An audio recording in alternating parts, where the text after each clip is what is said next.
And finally, build a community. No one does big things by themselves.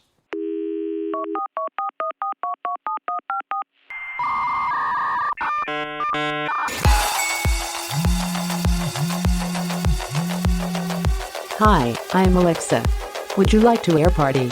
Let's use internet like a phone, not like library. Bring people together behind their screens. Let's stop being the center of the circle. Be the circle. Hello, ça va bien? Ouais, écoute, merci de venir sur le premier Community Show qui fait la part belle aux incroyables community builders de la francophonie. Écoute, Ilias, on s'est rencontrés il y a quelques années au Web Summit. Ouais. C'était à cette époque où il y avait des gros salons et on pouvait. Écoute, ça va revenir bientôt, hein, en espérant que tout le monde fasse son double vax là, puis on va pouvoir recommencer à hangout. C'est fou hein, quand on y pense, hein, les soirées après non mais c'est tout ça, c'est dingue. Aujourd'hui on parle derrière un micro, bon c'est bien mais. Bah, tu vois par contre la différence, c'est que ça permet que toi, moi, on soit live à l'heure actuelle là, ce qui serait un peu compliqué de prendre un billet Montréal-Paris ou Montréal ou autre là pour 1 heure ou 20 minutes de discussion là. Donc il y a des avantages de l'un ou l'autre là, puis ça a permis aussi de bâtir des communautés sans se limiter géographiquement quelque part. Ouais. Alors, je pense que les gens qui nous écoutent ne savent pas très bien qui tu es. J'ai présenté un peu, j'ai un peu chauffé en disant que tu étais le mec de Montréal qui avait fait l'écosystème tech. Écoute, présente-toi parce que les gens n'en peuvent plus d'attendre. Non, c'est drôle parce que quand tu m'en parlais, une des choses que nous, on pousse puis que je fais chier mes équipes à force de le répéter, là, c'est toujours under promise, over deliver. Parce que le bonheur, c'est la différence entre les attentes et le résultat. Et donc, j'espère que tu n'as pas mis la barre trop haute parce que là, sinon, moi, je vais m'en aller. Ouais, le delta. Blague à part, on peut parler pendant des heures. Puis je pense que tu es un passionné et puis on l'a été. Puis j'espère le rester. Puis c'est un petit peu l'esprit de la jeunesse, là, on va dire. Tu restes jeune tant que tu avances d'échec en échec ou de tentative en tentative, d'itération en itération sans perdre ton enthousiasme. Puis c'est un petit peu la base de la communauté qu'on a essayé de bâtir ici au Québec, à Montréal. Basé à Montréal, mais à travers le Canada en réalité, depuis à peu près une dizaine d'années avec Montréal New Tech. Écoute, je ne sais pas m'introduire, c'est... Tu as fait plein de choses, tu as fait tellement de communautés. En fait, tu as fait Montréal New Tech, mais tu as aussi lancé une compétition incroyable qui s'appelle le Coopératon. Exact. Donc, anyway, in a nutshell, comme Montréal New Tech, c'est une organisation à but non lucratif. Ça fait une douzaine d'années maintenant qu'elle est dans l'écosystème montréalais. Ça a commencé vraiment à l'époque où les startups n'étaient pas aussi sexy qu'aujourd'hui, là, on s'entend. Puis il fallait créer un safe space pour tous les gens qui sont impliqués dans tout ce qu'on parle de diversité, d'inclusion, etc. Là. Créer un safe space, c'était super important en 2008, back then, là, on peut repenser à la crise des subprimes et ce que c'est les conséquences. Donc, créer un espace où les entrepreneurs qui n'ont pas les moyens des grandes compagnies, etc., puissent se retrouver, présenter leurs produits, se faire connaître, mais aussi créer un espace où tu peux juste être toi-même quelque part. Et donc, ça a commencé comme ça. On a organisé des hackathons, des career fairs, parce qu'évidemment, une startup n'a pas les capacités de se payer des services de headhunter. Aujourd'hui, c'est un peu différent, là, mais à l'époque, etc. Bâtir des équipes, etc. Et écoute, on peut rentrer dans les détails si tu veux, mais grosso modo, ça a grandi la communauté à partir de là. Et là, aujourd'hui, on est à un peu plus de 10 000 dans cette communauté-là. Avec le temps, on s'est rendu compte que la commercialisation, aider les startups, aider les entrepreneurs ou aider les aspirants entrepreneurs ou les techies, là, parce que aujourd'hui, c'est rendu geek, c'est rendu cool, mais à l'époque, ça ne l'était pas forcément. Les amener entre eux et entre elles à travailler, c'était aussi les amener à communiquer ou à discuter ou à rencontrer des plus grands groupes et de pouvoir travailler avec eux, en fait, parce qu'on ne parle pas le même langage. Tu sais, moi, je m'en suis rendu compte assez rapidement. Là, tu es community-driven. Puis là, tu dis juste au community, là, tu parles à un grand groupe, puis il te dit, oh non, moi, je ne fais pas là pour la charité, moi, je veux de l'innovation. Comme, oh ouais, mais la communauté peut bâtir de l'innovation et va bâtir de l'innovation, mais dans un esprit communautaire. Et on mélangeait à l'époque, et donc, tu sais, le community, ce n'est pas forcément la Croix-Rouge et aider sur le terrain des gens défavorisés. Et on a besoin de la Croix-Rouge. Mais bâtir une communauté d'innovation, une communauté technologique, c'est un peu différent. Ouais, Donc, c'est et ce qui en 2015, pardon, vas-y. Non, mais c'est hyper intéressant sur cette notion du mot communauté, parce que finalement, euh, toi, tu as bâti évidemment des communautés, mais si on parle d'écosystème, est-ce que Mm. c'est vraiment encore un autre level, c'est un méta-level de la communauté? Parce que toi, en fait, tu n'as pas un membre idéal dans ta cantine numérique. Tu as les corpos, tu as les startups, et la friction de tous ces gens fait qu'il y a à un moment donné une communauté, mais en fait, c'est plus proche d'un écosystème, non? Absolument. Puis j'aime bien, tu sais, tu parles de méta ou de communauté ou autre. Je voudrais juste peut-être clarifier une chose, c'est que je n'ai rien bâti. Je n'ai rien bâti et ça serait très arrogant de ma part et très égocentrique et ça serait littéralement l'opposé des valeurs qu'on essaie de promouvoir. C'est faire partie d'un puzzle ou faire partie d'un bâti où tu es une pièce d'eux et tu essaies d'être le ciment ou appelle ça ce que tu veux, le lubrifiant ou appelle ça ce que tu veux. Là.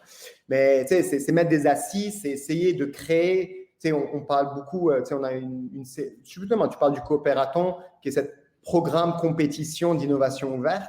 Puis, tu sais, on est dans nos bureaux ici à la maison Notman. Je pourrais te faire un petit tour si tu as envie, là, en virtuel, là, mais tu sais, c'est un espace qui est né en 2011.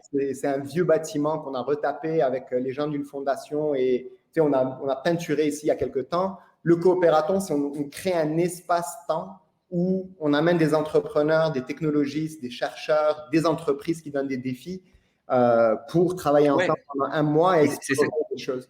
Donc, j'ai rien qui facilite un peu de stratégie, on va dire là, puis surtout beaucoup de valeurs et des valeurs, tu sais, de créer du co-ownership, être proactif dans le give first attitude, avoir une sorte de servant leadership, et évidemment, ben, tu sais, get shit done, toujours et encore. Et donc oui, dans ton écosystème, c'est avoir, et tu as besoin de ces différents acteurs et actrices de l'écosystème et le faire de manière réfléchie. Et c'est là où le manufactured serendipity, c'est un truc qui revient souvent quand on en parle, c'est tu dois manufacturer la sérendipité ou faire en sorte de créer ces conditions gagnantes-là en créant un espace où il y a certaines valeurs.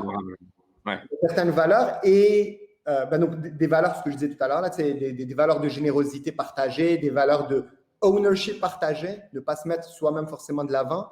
Mais aussi de l'autre côté, c'est get shit done, under promise, over deliver, et travailler à valoriser autrui dans ces différences. Donc justement, tu sais, si tu as envie de créer un écosystème, il faut que tu amènes des grandes entreprises et que tu leur expliques, tu parles leur langage.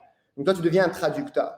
Tu sais, nous, on a la chance, là, vous les connaissez probablement, là, dans le cadre du coopératon, on a Deloitte, KPMG, Desjardins, qui est une grosse institution financière coopérative, Microsoft, etc. Là, vous pouvez aller sur Coopératon. Je ne veux pas faire de la publicité là, je ne suis pas là pour ça, mais vous pouvez checker ça. Donc, tu amènes tous ces grands groupes-là, tu essaies de les impliquer, leur expliquer, leur montrer la valeur de give first, de cette affaire-là de partage d'expérience et d'expertise, de donner du temps. Au-delà de l'argent, c'est du temps et de l'expertise qu'il faut accorder aux entrepreneurs. Mais de l'autre côté, c'est comment tu amènes des gens d'HEC, business, machin, avec des ingénieurs à ce qu'ils puissent se parler aussi, à partager un même langage et des mêmes ambitions autour de l'impact social, d'avoir de l'ambition autour de l'innovation qui peut concrètement avoir de l'impact. Donc, c'est amener ce monde-là et créer les conditions pour qu'ils puissent et elles puissent se parler et elles puissent se faire confiance parce qu'à la base, c'est de la confiance quand même. Donc, c'est là la game en fait. Pourquoi tu es ici? C'est parce que, en fait, il y a, depuis le Covid, beaucoup de… Bon, le mot communauté, il est utilisé dans beaucoup de situations aujourd'hui, et notamment parce que les gens ont cherché à recréer du lien en ligne.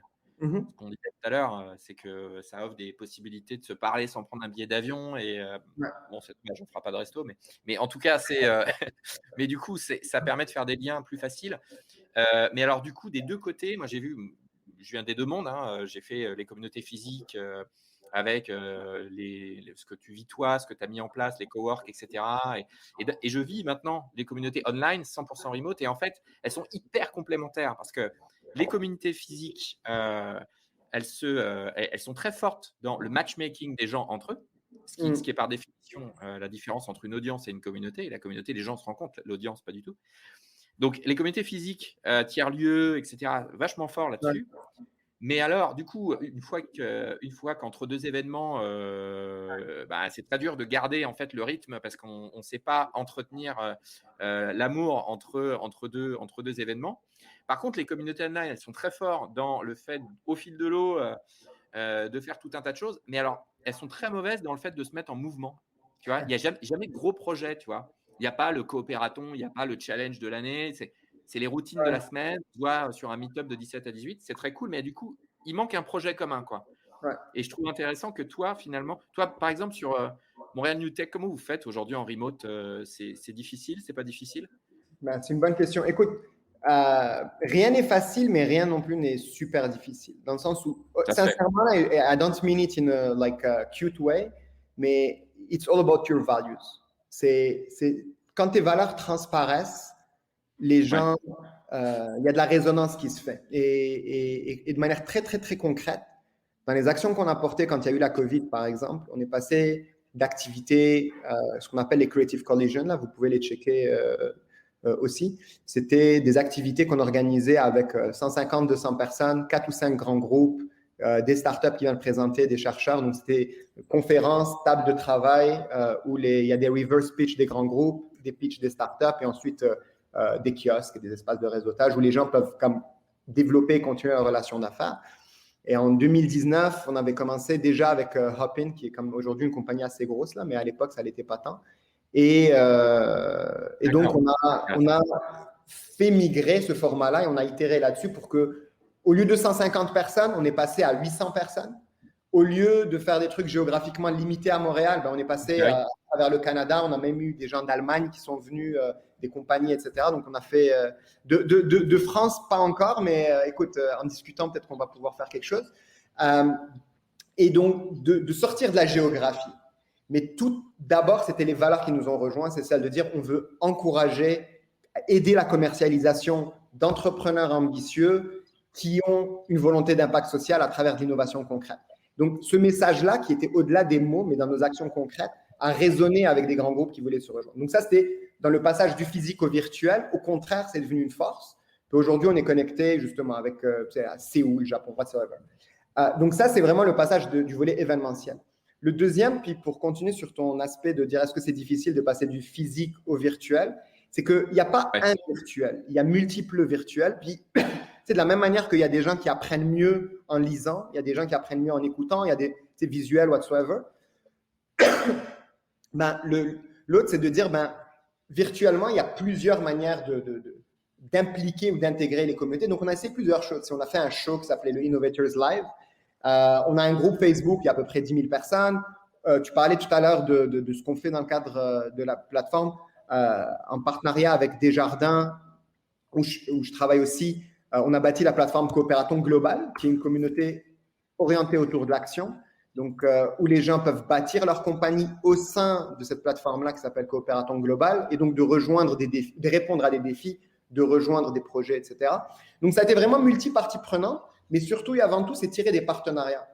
Et ça, c'est vraiment mon troisième point, c'est oui, multi-vecteur, on va dire virtuel, mais le deuxième, c'est de rester dans la logique de partenariat, de travailler avec d'autres organisations, comme là, on travaille vraiment, on implique tous les incubateurs, accélérateurs à travers le Québec et le Canada dans le cadre du Coopératon, leur donner à eux aussi du ownership, les valoriser, les aider à tisser eux et elles-mêmes des relations avec ces corpos, avec ces startups, et créer une sorte de funnel.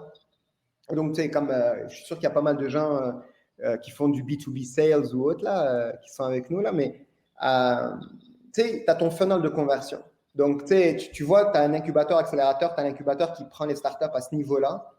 Tu as des gens qui veulent travailler avec les corpos un peu plus tard dans le funnel et tu as des gens qui veulent vraiment faire de la création ou tout ce qui était pré-hackathon ou hackathon.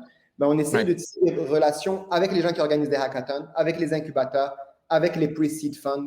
Et bon, même les VC potentiellement, on n'y est pas encore tout à fait pour être honnête avec toi. Et donc, de leur montrer que ça fait du sens dans leur funnel, qu'eux, ils vont s'impliquer et qu'on va leur feeder. Et pour qu'ils arrivent à feeder dans leurs propres intérêts, ben, il faut qu'ils nourrissent le terreau fertile d'écosystème dès le départ. Et donc, ça, c'est rassembleur, tu vois. Quand tu es comme nous tous, on peut nourrir ce terreau fertile-là et donc aller recruter, créer un momentum pour que les gens viennent dès le départ à s'engager dans cette communauté-là. Ben, tu récupères les fruits par la suite. Mais pour pouvoir cueillir les fruits de ton écosystème, il faut que tu contribues au terreau fertile de l'écosystème from the get-go, en fait. Je sais pas Ouais, si ça te parle. c'est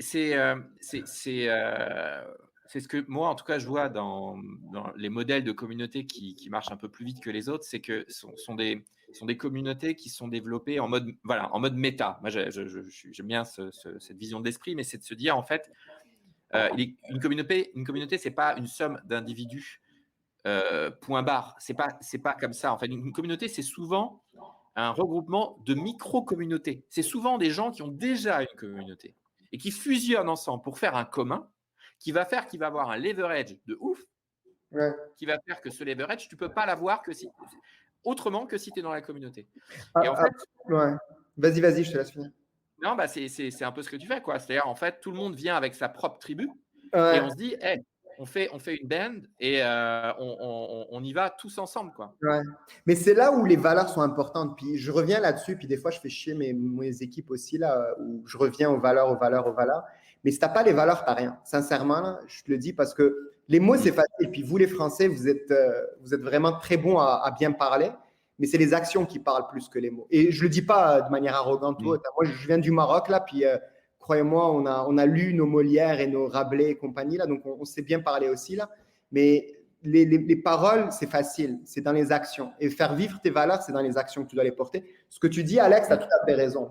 Chacun amène sa tribu, entre guillemets, et c'est réaliser qu'ensemble, tout seul, on va plus vite, ensemble, on va plus loin. Ben oui, collaborer, c'est dur. Amener différentes communautés et essayer de faire un méta, c'est dur parce que tu as des gens qui vont essayer de tirer la couette, t'as ça, t'as ci. Donc, il faut que tu vives tes valeurs. Et donc, dire aux gens, on amène différentes communautés, on ne va pas fusionner, on va garder nos individualités, on va se compléter l'un et l'autre, mais on va le faire dans l'action. Et ce n'est pas évident. C'est vraiment pas évident. Parce que justement, tu sais, comme prends un coopératon, tu me parlais du coopératon, le coopératon ne serait rien sans tous les partenaires. Hacking Health, qui est une organisation à but non lucratif qui est en France aussi, et à travers le monde, a été une des cofondatrices du coopératon, puis je le dis encore aujourd'hui. C'est propulsé par Desjardins, un grand groupe qui a donné de l'argent et des ressources. Il y a mes collègues ici qui sont là. Tu as un Montréal New Tech qui invite sa communauté, on va dire. Tu as d'autres, les incubateurs, tout le monde y met la main à la pâte. Puis il faut garder en tête que le coopératon, c'est un commun. C'est un espace-temps où on invite ces différentes communautés-là, on valorise ces différentes communautés et les leaders de ces communautés-là sont mis de l'avant. N'ont pas Hacking Health. Hacking Health, OBNL majeur qui a aidé au coopératon à exister aujourd'hui. 5 ans plus tard, le coopératon est reconnu. Mais cependant, les fondateurs étaient là, puis il faut s'en rappeler à tous les jours. Donc, c'est cette valorisation d'un autrui qui te permet de créer ton méta dont tu parles. Et là, c'est là où le servant leadership est important. Puis, ce n'est pas forcément évident parce qu'on a tous un ego. C'est moi le premier. À mon ego, j'aimerais bien être reconnu, etc.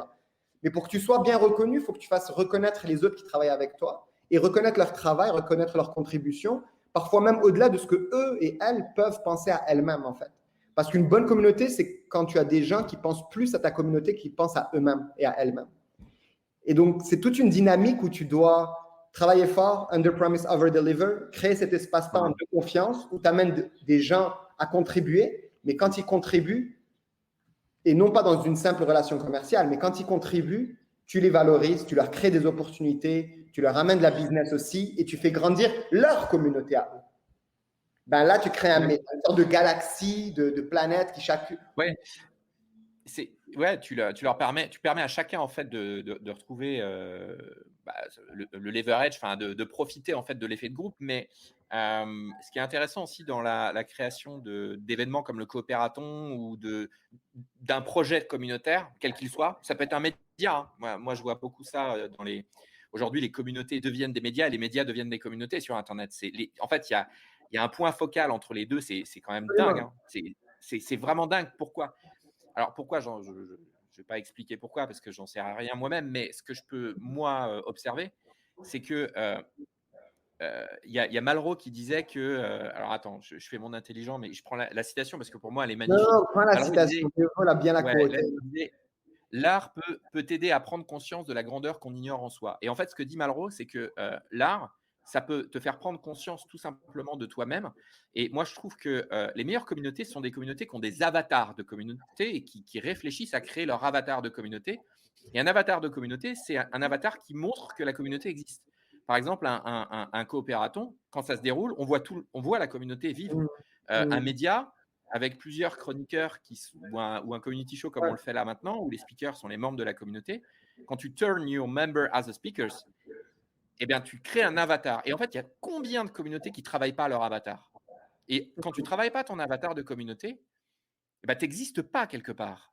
Même si tu fais des choses où tu existes aux yeux des gens qui le font. Mais c'est dommage parce que du coup, tu ne donnes pas aux autres à voir le fait que tu existes. Et le fait de se mettre en mode projet, de se dire les gars, on y va. Enfin, les gars, expression. On va faire tous ensemble. Là, on est 150. On va faire quelque chose qui se donne à voir.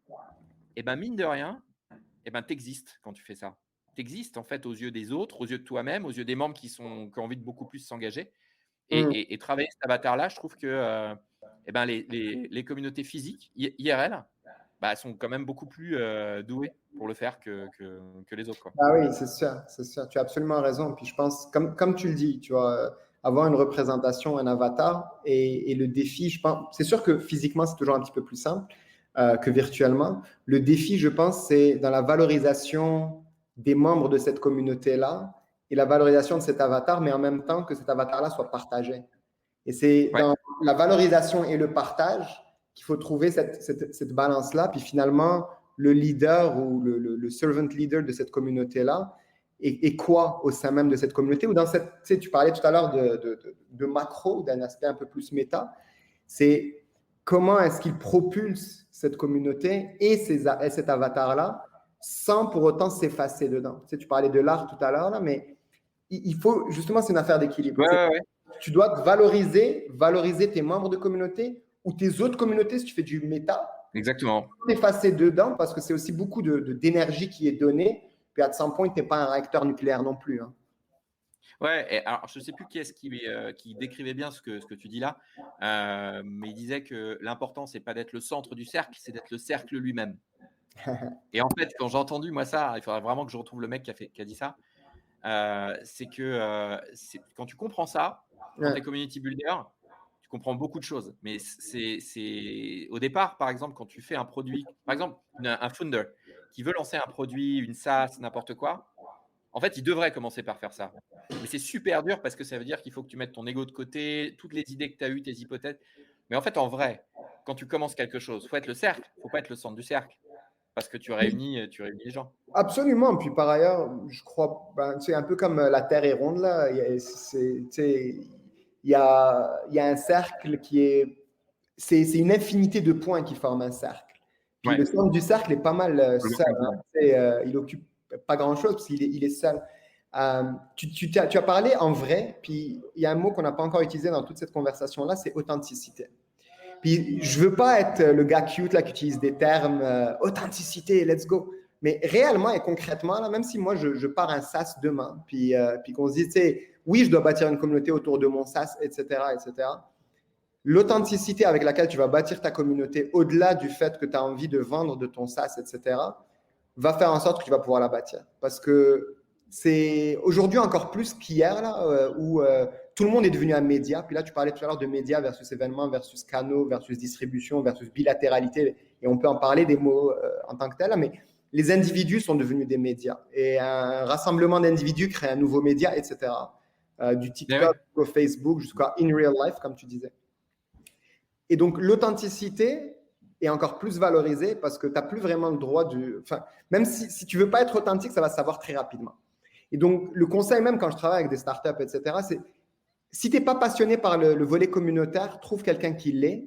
Parce que oui, comme tu dis, Alex, ton SaaS a besoin d'une communauté pour vivre, mais il faut que tu sois authentique. Si ce n'est pas toi, trouve-toi quelqu'un qui l'est, qui y croit vraiment. Trouve-toi parmi les champions, tes premiers utilisateurs ou utilisatrices, des gens qui y croient vraiment, qui veulent embarquer et qui sont surtout réellement, genuinely authentiques dans leur démarche de bâtir une communauté. Ouais, bah écoute, non, mais merci en tout cas de venir partager tout ça. Je sais que ton expérience est et consistante et c'est vraiment important qu'on continue les échanges entre francophones sur le sujet. Absolument. Community building, c'est très anglais et c'est très dommage aussi. Alors c'est bien, hein, on apprend plein de choses, la littérature, mais entre nous, on les a pas attendus pour faire des belles choses et je pense que les écosystèmes doivent se parler entre eux, qu'ils soient anglais, français, français, français. Enfin, voilà, aujourd'hui, c'est des partages d'expériences qui sont importants. Je vais te libérer. Je sais que voilà, On est en plein coopératon en fait, donc effectivement, malheureusement, voilà, le en plein temps est coopératon, limité. ouais. Puis pour ton audience aussi, là, mais on pourrait s'étirer. Puis sincèrement, Alex, merci pour l'invitation. Je t'avoue, j'ai hâte de revenir, venir vous visiter, venir et voir justement bâtir des ponts parce que effectivement, Ouais. la francophonie, on a une belle communauté. Ouais, on a un super terrain de community builder. Ouais. Et j'ai très hâte justement faire du community building entre les frontières, puis pouvoir prendre l'avion, venir, puis je m'en viens. Et réciproquement, hein, vous êtes bienvenus au Québec, là, vos cousins français de l'Amérique du Nord, et que ce soit pour des affaires comme le coopératon, mais aussi vos initiatives. Tu sais, Community Show, super belle initiative que de vouloir rassembler ces acteurs et actrices. Si vous cherchez d'autres personnes à partager leurs expériences, si vous voulez rentrer peut-être plus dans les détails même sur les différents canaux, comment on crée cette bilatéralité ou multilatéralité, comment on nourrit le terreau de l'écosystème pour mieux en cueillir les fruits, ça me fera vraiment plaisir d'échanger. Hors caméra, hors champ, juste en tête à tête, ça me fera très plaisir. Merci encore pour l'invitation. Merci à toi, Elias. Allez, à très vite. Ciao. Bon courage, Alex. Merci à toi.